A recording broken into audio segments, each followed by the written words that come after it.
Shalom. Shalom. Selamat pagi semuanya. Selamat pagi. Bagaimana kabarnya hari ini? Luar biasa.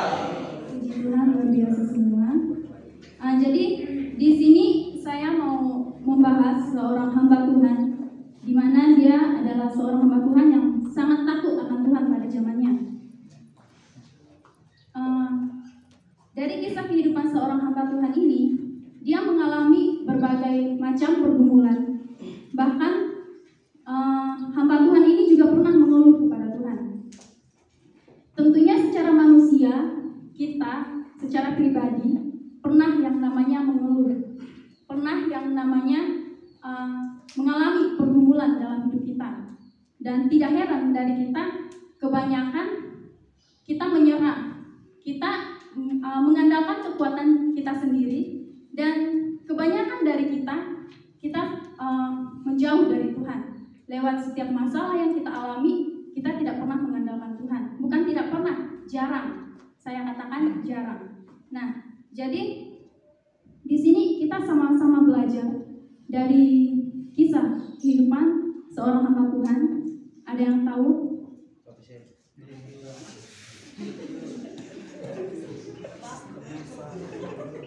Ya, yaitu Habakuk. Di sini saya mau ngajak kita semua untuk sama-sama belajar dari kitab Habakuk pasal yang pertama, ayat yang pertama sampai dengan ayat yang keempat. Habakuk pasal yang pertama, ayat yang pertama sampai dengan yang keempat. Kalau sudah dapat bisa katakan amin. Amin.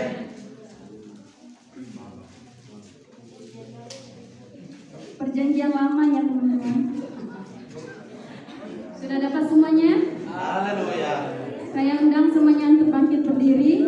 Kita sama-sama membacakan firman Tuhan. Habakuk pasal yang pertama, ayat yang pertama sampai dengan ayat yang keempat.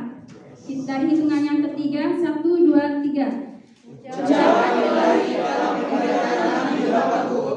Berapa lama lagi Tuhan? Aku berteriak, tetapi tidak kau dengar. Aku berseru kepadamu, berdasar, tetapi tidak tolong. Mengapa kau berkata kepadamu kebenaran, sehingga aku memandang kebaikan? Ya, perbantahan dan pertikaian terjadi. Itulah sebabnya hukum dengan kekuatannya dan tidak pernah muncul keadilan. Sebab orang fasik menghukum orang benar. Itulah sebabnya keadilan muncul terbalik. Terima kasih. Jadi kitab Habakuk ini dimulai dengan konotasi yang negatif, di mana hati seorang hamba yang takut akan Allah sedang mati-matian mengalami pergumulan yang berat. Pergumulan yang dia alami ini bukan pergumulan biasa, tetapi pergumulan negerinya sendiri, bangsanya sendiri. Background dari kehidupan Habakuk ini tidak banyak diketahui. Alkitab tidak mencatat lebih.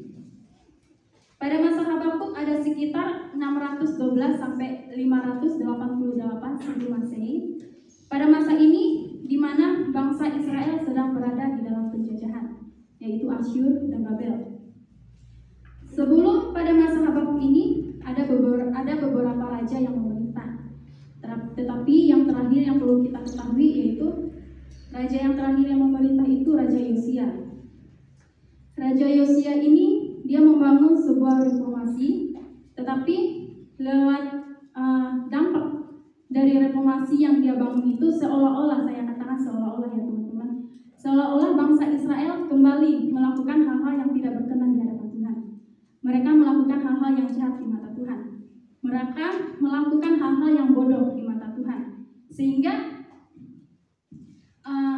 lewat mereka melakukan hal-hal yang jahat di mata Tuhan, membuat hati Allah mereka itu murka, membuat hati Allah mereka itu marah. Nah, di sini ketika bangsa Israel melakukan hal-hal yang jahat di mata Tuhan, hal-hal yang bodoh, bangsa Israel ini adalah bangsa yang rusak pada zaman Nabi Habakuk. Untuk itu Allah memakai memakai orang Kasdim untuk menindas, untuk menjajah bangsa Israel. Kalau kita bisa lihat di situ yang terdapat di ayat yang ke-6. Nanti dengan kasih boleh membacakannya Ica yang membacakannya untuk kita semua. Ayat yang ke-6. Sebab sesungguhnya akulah yang membangkitkan orang Kasdim, bangsa yang garang dan tangkas itu, yang melintasi lintang bujur bumi untuk menduduki tempat kediaman yang bukan kepunyaan mereka. Nah, di sini jelas-jelas Tuhan memakai bangsa Kasdim. Bangsa Kasdim ini kalau kita dilihat dalam penafsirannya itu bangsa Babilonia. Bangsa Kasdim ini mereka adalah orang-orang yang sangat garang, orang-orang yang sangat menakutkan, mengerikan. Dan mereka ini dipakai Tuhan untuk menghukum bangsa Israel. Karena bangsa Israel melakukan kejahatan. Mereka bangsa Israel pada masa itu mereka mengandalkan kekuatan mereka sendiri. Seolah-olah mereka tuh nggak butuh Tuhan. Mereka nggak mengandalkan Tuhan dalam hidup mereka. Dan bahkan di situ kalau kita perhatikan di ayat 2 sampai yang ke-4 di situ mengatakan kalau bangsa Israel itu mereka itu orang-orang yang jahat, mereka melakukan kekerasan, mereka melakukan pemberontakan, bahkan di bangsa Israel tersendiri di situ terjadi korupsi. Dan ketika mereka di bawah pemerintahan Raja Yoyakim pada masa itu, di situ raja mereka itu mentoleransi setiap perbuatan mereka. Terus yang perlu kita ingat juga bahwa ketika orang Kasdim dipakai oleh Tuhan untuk menghukum bangsa Israel, disitulah terjadi yang namanya kekerasan, pemerkosaan terjadi. Orang-orang Kristen, orang-orang Yehuda pada zaman itu mereka dianiaya, mereka disiksa mati-matian. Dan lewat mereka yang disiksa itu karena ulah bangsa Israel sendiri, itu ulah mereka sendiri, karena mereka tidak menaati firman Tuhan, mereka mengabaikan hukum Taurat. Akhirnya di ayat 2 ini mengatakan, berapa lama lagi Tuhan aku berteriak tetapi tidak kau dengar, aku berseru kepadamu penindasan tetapi tidak kau tolong. Di sini mengatakan pembicaraan seorang Nabi Habakuk dengan Allah. Habakuk adalah seorang yang saleh pada zamannya. Dia mempunyai iman dan harapan yang kuat di dalam Tuhan. Akhirnya dia mengeluh kepada Tuhan. Kenapa Tuhan mengizinkan orang-orang Kasdim, orang-orang jahat menghukum bangsa Israel? Di sini Nabi Habakuk itu mengeluh, bahkan dia menangis. Kalau kita dilihat di sini, saya menafsirkan di terjemahan NAS. Berapa lama lagi Tuhan? Aku berteriak. Di sini saya ambil aku berteriak. Kalau berteriak dalam bahasa Ibrani-nya itu sarwa, yang artinya kalau kita lihat dalam bahasa Inggris I cry for help, yang artinya menangis, meminta pertolongan kepada Tuhan. Seolah-olah pada masa itu Tuhan itu nggak menjawab doanya. Tuhan itu nggak mendengarkan doa keluhan Nabi Habakuk. Terus di sini juga saya ambil terjemahan yaitu penindasan. Penindasan dalam bahasa Ibrani-nya yaitu chamas, yang artinya kalau dalam bahasa Inggris violence atau kekerasan. Di sini pada masa itu banyak sekali terjadi kekerasan. Sikap dan respon dari Nabi Habakuk ini dalam menyikapi kondisi dan situasi yang terjadi pada bangsanya sendiri. Kita bisa melihat di situ kalau dia tuh berdoa sama Tuhan, dia bergumul, dia mati-matian, dia menangis bukan hanya satu kali. Kalau kita lihat di dalam terjemahan itu, dia berulang-ulang kali menangis, minta pertolongan kepada Tuhan. Tuhan itu seolah-olah nggak menjawab doa dia. Terkadang kita juga seringkali diperhadapkan dengan situasi dan kondisi seperti ini. Kita kalau minta pertolongan kepada Tuhan, misalnya, Tuhan, saya minta diberikan kesehatan, tetapi yang terjadi apa? Malah nggak sesuai dengan realita yang kita mau. Kita malah mendapatkan penyakit misalnya. Nah, terus di sini Nabi Habakuk juga meminta Allah untuk melakukan suatu tindakan atas bangsa Israel supaya bangsa Israel itu mendapatkan pemulihan. Bangsa Israel itu untuk mendapatkan keubahan.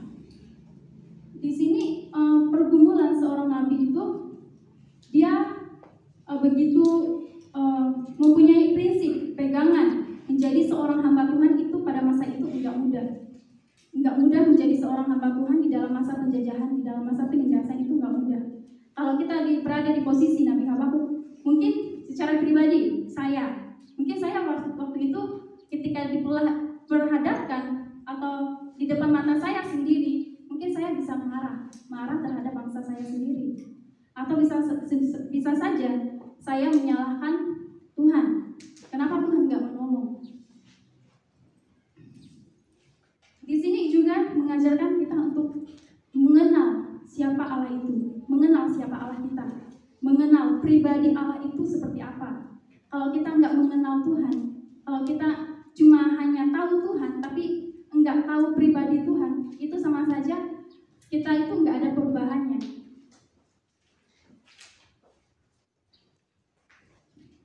Tidak jarang juga dari kita mengandalkan kekuatan kita sendiri.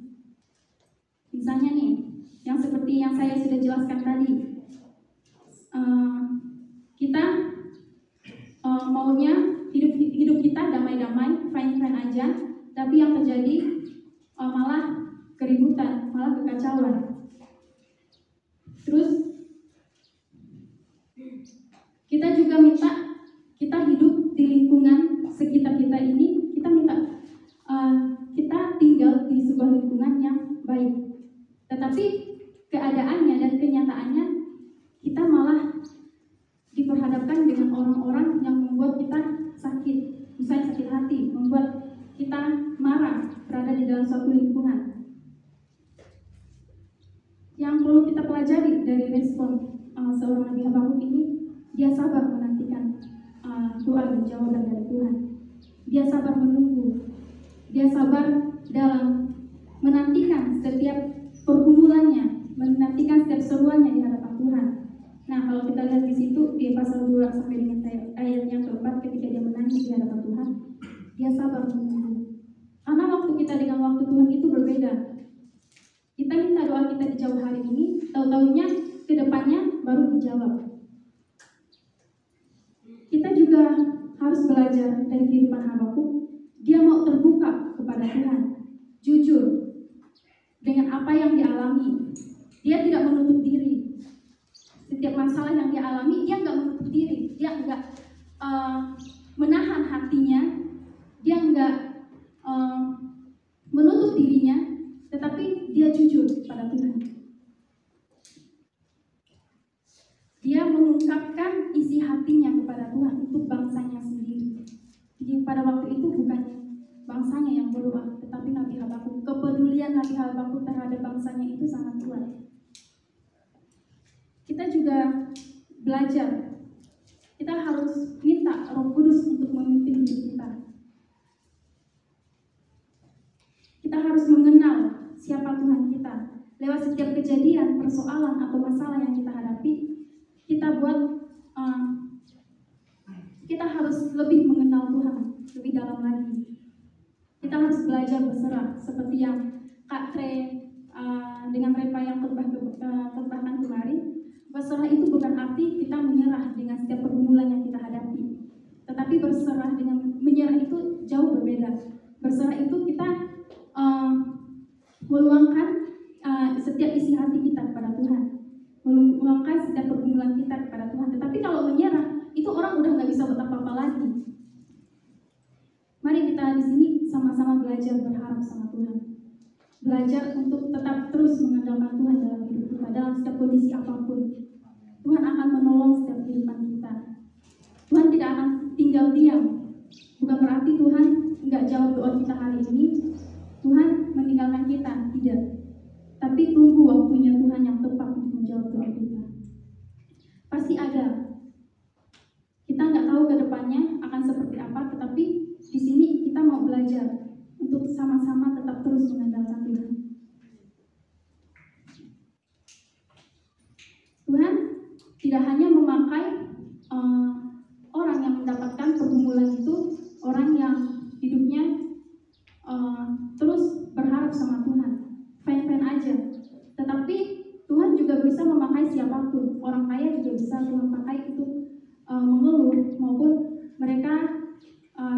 seringkali mengandalkan kekuatan mereka sendiri. Jadi kesimpulan yang saya ambil dari kehidupan kisah Habakuk ini, untuk kita sama-sama belajar berharap kepada Tuhan dalam kondisi dan situasi apapun. Walaupun lingkungan kita tidak sesuai dengan apa yang kita mau, tetapi kita belajar untuk sama-sama membangun komunikasi dengan baik dengan orang-orang yang ada di sekitar kita. Jangan sampai kita membangun komunikasi yang salah. Karena kalau kita membangun komunikasi yang salah dengan orang lain, itu bisa terjadi di diri kita sendiri, kita akan sulit untuk berkomunikasi. Belajar untuk saling menguatkan satu dengan yang lain, saling mengandalkan satu dengan yang lain. Jangan saling menjatuhkan atau jangan saling membuli teman-teman kita, tapi kita sama-sama belajar untuk saling membangun satu dengan yang lain. Mari kita sama-sama untuk belajar berharap kepada Tuhan. Terima kasih untuk firman-Nya pada pagi hari ini. Kiranya firman Tuhan pada pagi hari ini boleh menguatkan kita. Nanti dengan kasih yang berdoa,